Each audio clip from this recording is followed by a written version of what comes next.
Hello and welcome to NewFilmmakers Los Angeles in partnership with Movie Maker magazine. My name is Danny DeLillo and we're here at the South Park Center. I'd like to join with Ryan with his movie, Sound to See. Let's take a look at the clip. Leah? What? You still going? Do you want me to go? Yeah. If this shit turns red, then I'll go.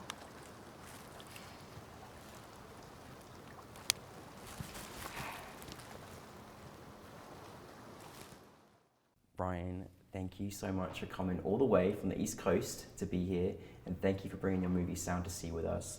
For those that haven't seen it, tell us a brief synopsis.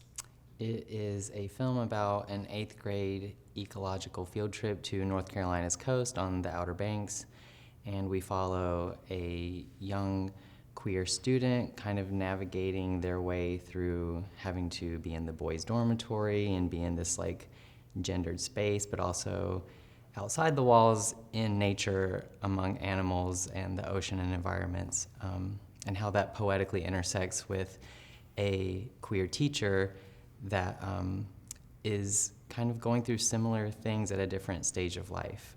Meanwhile, there is a frog that is plaguing the student's trip. So we think of things like the growth cycle of a frog from tadpole to, a mature thing, and the student to the teacher. It's a really incredible story, and certainly one I remember as a child that I can relate to, and the kind of fear of being in this sort of boys' dormitory whilst discovering your, own sexuality, identity, etc. Where did the inspiration come for you in making this story and turn it into a film? Yeah, it's based on a real field trip that I went on. Mine was 7th grade, but it was called Sound to See. It's something that North Carolina students do. I just took the title from it. I hope they don't sue me one day. And it was my first time being in a gendered space. I only hung out with girls, and I had to make guy friends. Unlike the film, I actually had a very good time on it, but still, while things were going well for me, I knew that I didn't belong, and I wasn't out to myself at the time. I would figure that out in about a year, but I remember thinking I am just not like these people. Yeah. I don't belong in this bathroom. Everything about this is making me incredibly uncomfortable. And I was just on the precipice of understanding why. And at the time, it felt filmic. I've wanted to be a filmmaker since I was 3 years old, so I've always sort of thought I've been picking images and putting them in a little box for later. And so even at that time, I was at the beach in winter, which is a very poetic setting in my opinion. And I was like, wow, this is so interesting. I'm wearing a hoodie and it's gray clouds. And I kept all these images, and I don't know, many years later it turned into this. Well, it was really beautifully shot. Really, it was mesmerizing, but also just the kind of the experiences that you left us in. I love that you just gave us so much with what the character, your lead was going through and experiencing, and from the teacher's perspective as well. I gave me PTSD even from when I was reliving the experience again. And I just thought that your actors really portrayed just organically what they would be going through in their own circumstances. Bringing your cast together, working as a director, how was that experience for you? That's my favorite part of filmmaking. I like writing. I like having written much more than writing. And I like planning shots, and the technical stuff can get a little to me, but acting is the one thing that feels like a true collaboration. The rest I have a pretty strong say in, even though I respect my crew a lot and I always listen to other opinions, but you really don't know what's gonna happen with an actor. I've had auditions that ended up influencing the script because an actor will improv something so good. And it's the only time when someone else cares about the words and the emotions just as much as you do, except they're really focused on just one person. So they have insight that I don't actually into something that I created, which is such a magical thing. I also can't act, so it's, you know, it's really great to like see talented people do great things. The lead, well, you know, I've worked with kids on a lot of projects, and I've learned that casting queer children is very difficult. Maybe their parents don't want them to be seen that way, or maybe they're afraid that it'll typecast them, or you know, kids aren't out to themselves sometimes, so they might. So a lot of problems come up production-wise because you're asking, you know, a 12, 13-year-old to play queer. You don't get that many submissions. No. I have really lucked out on the 2 projects that I've written and directed, that I had very few options, and then the perfect person walked in the door. That's amazing. I mean, it happened on my first short, and this is my second short, and the exact same thing happened. I don't know, yeah, Avon Campow just changed my life. He really elevated the film. He brought out themes that I didn't even know were there. And he was sort of like my only option. The best option. The best time. The one. The option. I mean, you know, delivered that part so incredibly well. Like captivating performance, absolutely. Yeah. You know, making a film like this, especially kind of when you take it to, you know, personal experience and organically working through, was there still things that you kind of were surprised at? Did they kind of give you even more than what you felt even when you were writing it? Like, what kind of stuff did you kind of learn from this particular project, this experience that you had? With the actors or the crew? Actors, and even just production-wise as well. Yeah, so this was a really just challenging film. We have, at one point, 50 to 60 8th graders, animals, ocean, locations that were like an hour and a half apart, and lots of movement. A lot of exterior as well, Yeah, a lot of exterior. Weather was, and it was winter, so it was just cold. I was just constantly surprised by how much my crew and actors believed in this story.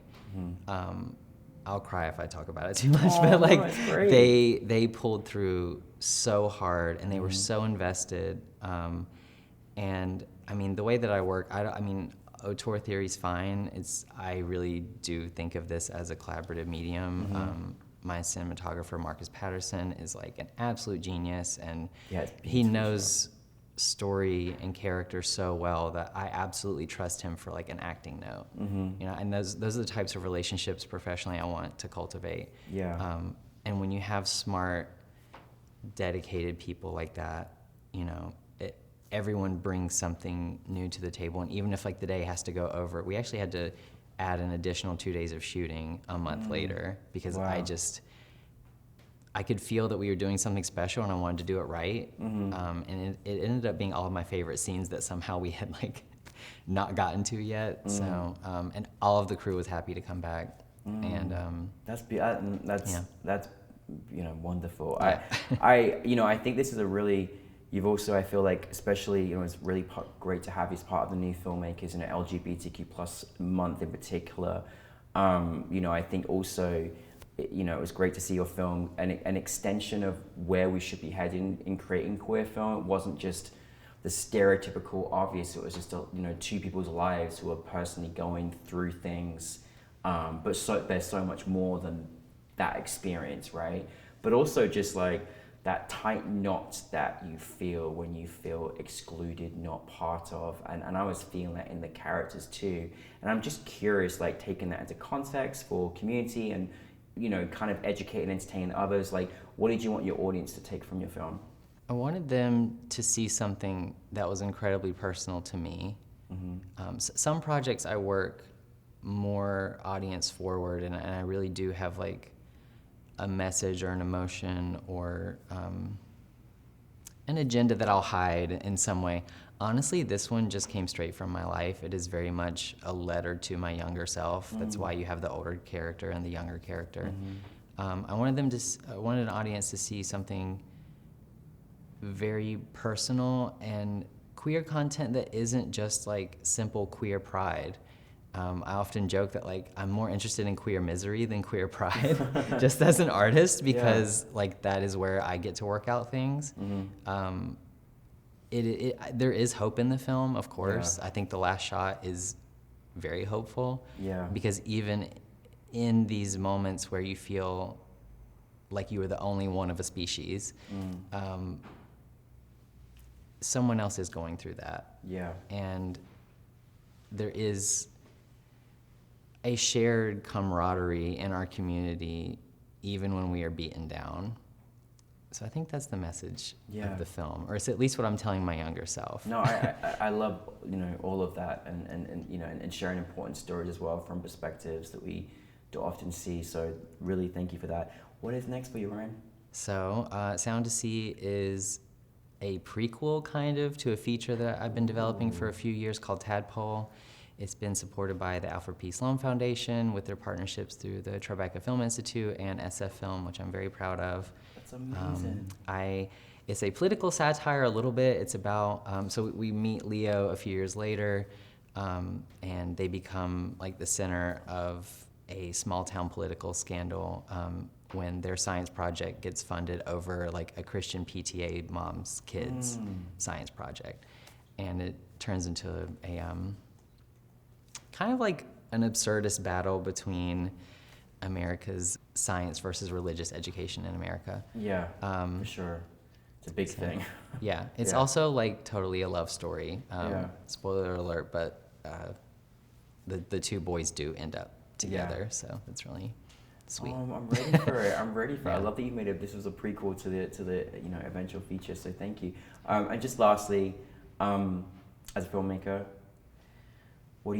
is there any kind of creative input you could share with our filmmaking audience about things that you kind of, you know, aspire to in helping you in your art, you know, in your art? Treat film sets like a dinner party.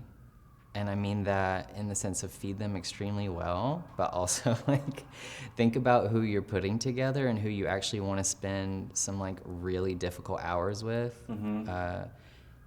because they will make your projects better. And when you treat them like you would a guest at a dinner party, and if you treat them with that respect, like magical things start to happen. Yeah.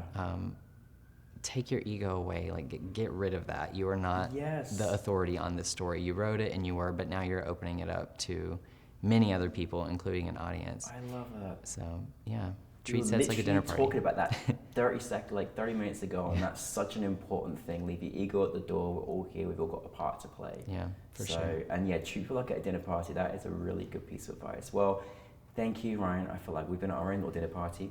Yeah. But no, thank you so much for bringing your film to us, and welcome to New Filmmakers family. So thank you. Thank you so much for having me. Thank you, Ryan.